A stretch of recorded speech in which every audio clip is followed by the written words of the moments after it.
Good morning, everybody. Pastor Stitch, Narrow Path Christian Church, BC, Bay City, Michigan. Welcome to the Biker Devotional. So, this morning I'm sitting here and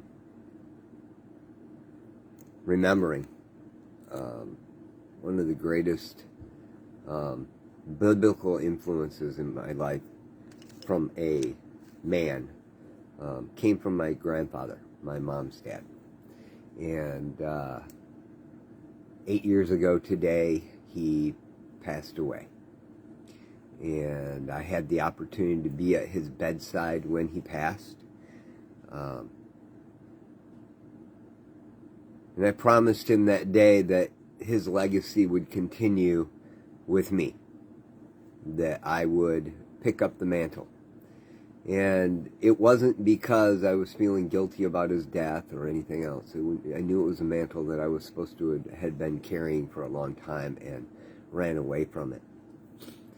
Grandpa was a pastor, and I knew that I had already decided I couldn't run.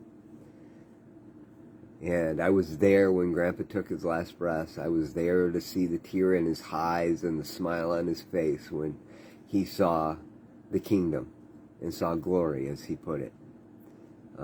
Those weren't his words in that moment, but he called it glory all the time when I was growing up. And as I was reading today, reading in Proverbs 13, I read this.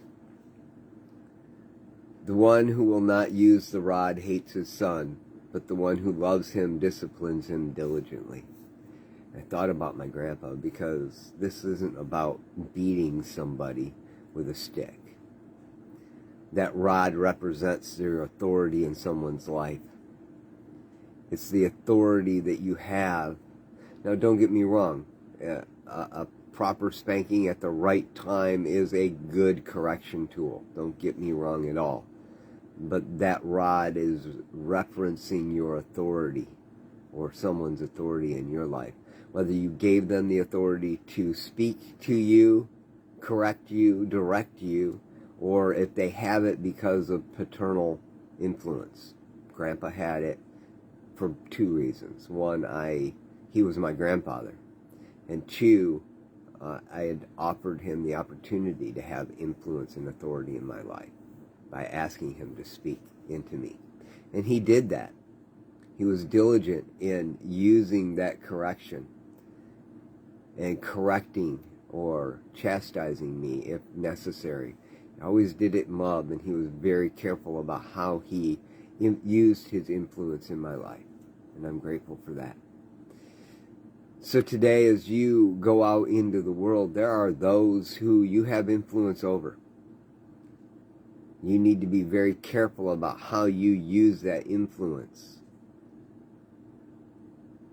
If you don't use the influence, what it means is you hate the person that has given you the authority in their lives.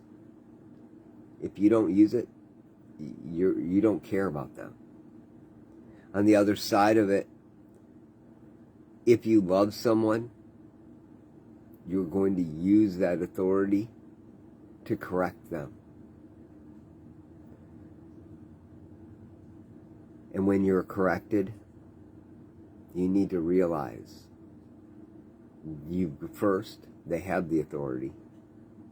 Second, that they love you, and that's the reason they're doing it. It may not feel good in the moment, but it is absolutely true and correct. No matter what you're doing today, seek to put Christ first. Maybe just say, hey, Lord, can you sit beside me all day? I just want you in my life. We all know that he's always present with us. But he loves to hear you invite him. Not only that, but when you invite him, it makes it more real. Maybe think about that today. I love y'all. I hope you have a great day. God bless.